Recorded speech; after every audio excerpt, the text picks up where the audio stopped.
Movie की शुरुआत होती है। हम एक माफिया को जेल से यहाँ होते हुए देखते हैं। इस माफिया का नाम है फ्रैंक। फ्रैंक आज से 14 साल पहले न्यूयॉर्क सिटी में अवैध धंधों का मालिक था, जिसमें ड्रग्स से लेकर प्रोस्टिट्यूशन के अवैध धंधे शामिल थे, जिसके चलते हुए उसको जेल जाना पड़ा। लेकिन आज 14 साल के बनवास के बाद वो वापस से लौटा है। जेल से रिहा होने के बाद फ्रैंक बिना वक्त बर्बाद किए वापस से अपने जुर्म के अड्डे पर पहुंचा है और अब देखता है कि उसे अड्डों पर कुछ चाइनीज और कोलंबियन ड्रग साइटिक्स ने कब्जा कर लिया है। इतना ही नहीं दोस्तों, फ्रैंक के प्रोस्टिट्यूशन के धंधे को भी इन्होंने ही अपने कब्जे में ले लिया है और अब फ्रैंक का खौफ भी इस शहर में नहीं रहा है। दूसरी तरफ शहर में कोलंबाई प्रोस्टिट्यूशन धंधे का मालिक हड़बड़ाता हुआ पीसीओ में फोन करने के लिए पहुंचता है, लेकिन तभी वहाँ पर कुछ लोग आते हैं और उसको गोलियों से भून डालते हैं और मारने के बाद उसको एक न्यूज आर्टिकल दिखाते हैं जिसमें लिखा था कि फ्रैंक आजाद हो चुका है। इधर एक होटल में जिमी नाम का आदमी ड्रग डीलर टीटो से ड्रग्स की डील फिक्स कर रहा था, लेकिन जिमी इतना बोलता है ड्रग डीलर टीटो की कचर पचा से तंग आकर ड्रग्स की कीमत 10% बढ़ा देता है। जिमी ये सब चीज सुनकर परेशान हो जाता है, लेकिन उसके पास और कोई रास्ता भी नहीं था, इसलिए वो डील फिक्स कर देता है और पैसों से भरा बैग उसे सामने रखता है। लेकिन बैग खोलते ही ड्रग डीलर का गुस्सा साथ में आसमान पहुंच जाता है, लेकिन बैग में एक भी रुपया नहीं था, लेकिन उसमें ड्रग से खाली पैकेट्स पड़े हुए थे। ये देखकर वो गुस्से से बैग को बंद करता है, लेकिन तभी जिमी अपने आदमियों के साथ मिलकर अंधाधुंध फायरिंग करता है, जिसके कारण से ड्रग डीलर मारा जाता है। इसके बाद जिमी होटल के दूसरे रूम में पहुंचता है और एक आदमी से कहता है कि काम हो गया और कैमरा इस आदमी में जूम होता है और हमें पता चलता है कि ये आदमी और कोई नहीं बल्कि फ्रैंक है। और फ्रैंक के कहने पे ही जिमी ने ड्रग डीलर टीटो की खोपड़ी में गोली दागी दी, यानी कि जिमी और कोई नहीं बल्कि फ्रैंक का ही आदमी है। जिमी की मदद के साथ साथ उसके कोलंबिया प्रोस्टिट्यूशन धंधे के मालिक की और टीटो की प्रॉपर्टी सभी पर कब्जा कर लेता है। इस वजह से फ्रैंक बहुत ही खुश होता है और इस जीत पर फ्रैंक और उसके आदमी घूमने लगते हैं। लेकिन तभी जिमी फ्रैंक को याद दिलाता है कि उसकी डेलेसियो नाम के एक मिडलमैन के साथ मीटिंग भी है। फ्रैंक भी डेलेसियो से मिलने के लिए एक्साइटेड था, इसलिए जल्द से जल्द ये मीटिंग वाली लोकेशन पर पहुंचते हैं। इस जगह पर शहर के बड़े बड़े राजनेता, वकील और दूसरे लोग आए हुए थे, लेकिन फ्रैंक बिना डर के अंदर घुस जाता है और हैरानी की बात तो ये थी कि बड़े बड़े पॉलिटिशियन वकील भी फ्रैंक का स्वागत कर रहे और फ्रैंक डेलेसियो को ऐसे जताता है कि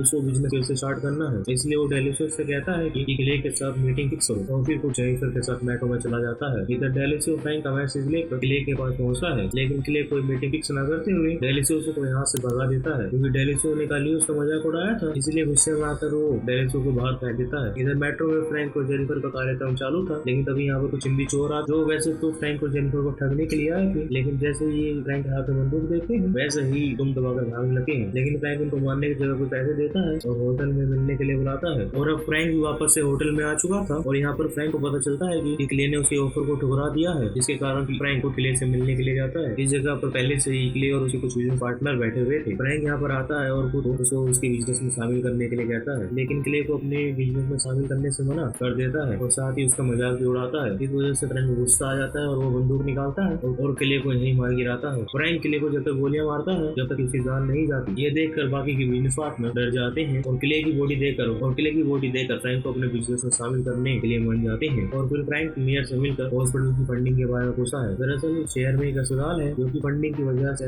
लंबे टाइम से बंद पड़ा हुआ है, इस वजह से लोगों को सही इलाज नहीं मिल पा रहा था, लेकिन फ्रैंक ऐसा नहीं चाहता। तो जब मेयर फंडिंग के लिए इनकार करता है तो खुद ही फ्रैंक $16 मिलियन इकट्ठा करने में लग जाता है और फ्रैंक और आपके टेबल पे आता है और वाइन पीने लगता है। लेकिन तभी यहाँ मौजूद तीनों डिटेक्टिव टॉमी, रोय और डेनिस फ्रैंक को पकड़ कर ले जाने लगते हैं। फ्रैंक का वकील इन तीनों डिटेक्टिव को रोकने की कोशिश करता है, लेकिन ये तीनों वकील को इग्नोर करते हुए फ्रैंक को एक सुनसान जगह पर ले जाते हैं। ये तीनों कार में रखी हुई एक बॉडी दिखाते हैं, लेकिन फ्रैंक इस बारे में कुछ भी नहीं जानता था। लेकिन डिटेक्टिव को शक था कि शहर में जिन 3 गैंगस्टर की मौत हुई है उनके पीछे फ्रैंक का ही हाथ है, क्योंकि उसके रिहा होने के बाद ये हत्याएं हुई हैं, लेकिन इनके पास कोई सबूत नहीं, इसीलिए ये लोग फ्रैंक को यहीं छोड़कर चले जाते हैं। दूसरी तरफ फ्रैंक के गैंग का मेंबर वोंग नाम के चाइनीज डील को बुलाने की कोशिश करता है। वोंग मांग भी जाता है, लेकिन वो सारा पेमेंट कैश में करता है, क्योंकि वो जानता था कि फ्रैंक के पास अभी इतना पैसा नहीं है कि वो माल के बदले रोकड़ा दे सके। इसके बाद फ्रैंक का आदमी उसे सामने कुछ स्पेस मीटिंग की बात करता है। इधर जिमी एक होटल में बूढ़ी औरत को पैसे देकर उसकी और दोस्तों की मदद करता है, लेकिन यहाँ पर पुलिस पहुंच जाती है और जिमी को घर लेती है, क्योंकि उसने कई कोलंबियन को मारा है। यहाँ फ्रैंक वोंग के साथ हॉस्पिटल में पहुंचा है, जिसको फंडिंग की बहुत ही जरूरत थी। फ्रैंक वोंग से कहता है कि हमको एक साथ काम करना चाहिए, लेकिन वोंग अभी पूरा पेमेंट कैश में मांगता है। इसके बाद फ्रैंक को जिमी की गिरफ्तारी के बारे में पता चलता है, जिसके कारण वो जेनिफर को उसको रिहा करवाने की जिम्मेदारी देता है। जेनिफर भी उसी रात जिमी को बाहर निकाल लाती है, लेकिन तीनों डिटेक्टिव ये देखकर नाराज हो जाते हैं कि जिमी जेल से आजाद हो चुका है। लेकिन तभी जेनिफर जली पर नमक छिड़कती है और तीनों डिटेक्टिव को धमकाकर चली जाती है। इसके बाद फ्रैंक अपने आदमियों के साथ चाइना टाउन पहुंचता है, यानी कि वो जगह जहाँ पर चाइनीज ड्रग पैडलर्स ने पैर जमा रखे हैं और फ्रैंक के ऑटो पर कब्जा कर लिया है। फ्रैंक अपनी गैंग के साथ मिलकर इन सभी को मार डालता है और वोंग को पकड़ लेता है। ये तीनों वोंग को डरा धमका कर उसकी पूरी संपत्ति लूट लेते हैं और उसको बड़ी ही बेदर्दी से मार देते हैं। फिर फ्रैंक हॉस्पिटल के लिए फंडिंग करता है, इस वजह से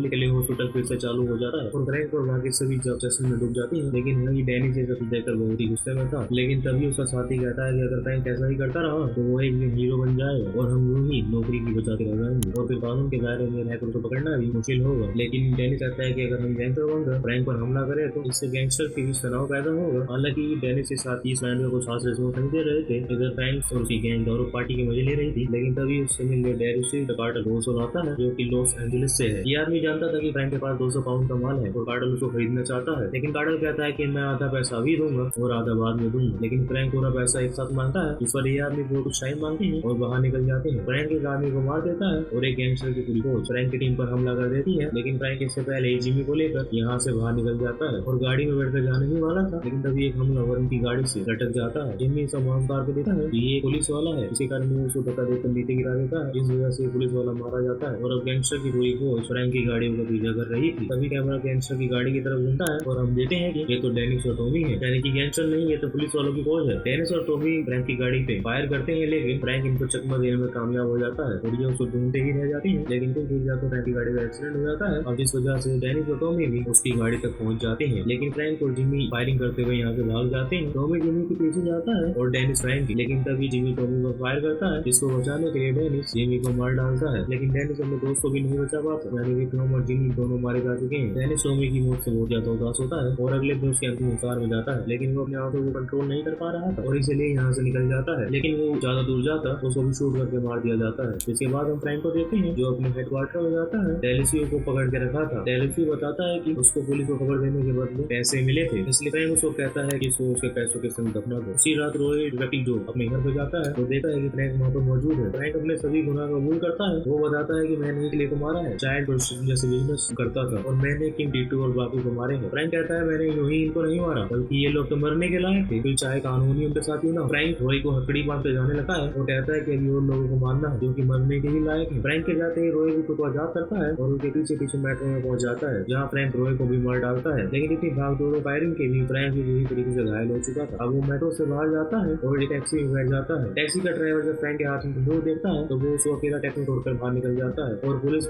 चिल्लाने लगा है। इसके बाद पुलिस भी फ्रैंक को चारों तरफ से घेर लेती है। लेकिन फ्रैंक बहुत ही ज्यादा घायल था, इसलिए पुलिस जब उसको सरेंडर करने के लिए कहती है तो यानी तो वो भगवान को सरेंडर कर देता है। और यही हमारी मूवी खत्म होती है। जिसको पसंद है वीडियो को लाइक, चैनल को सब्सक्राइब जरूर करना। Thank you for watching.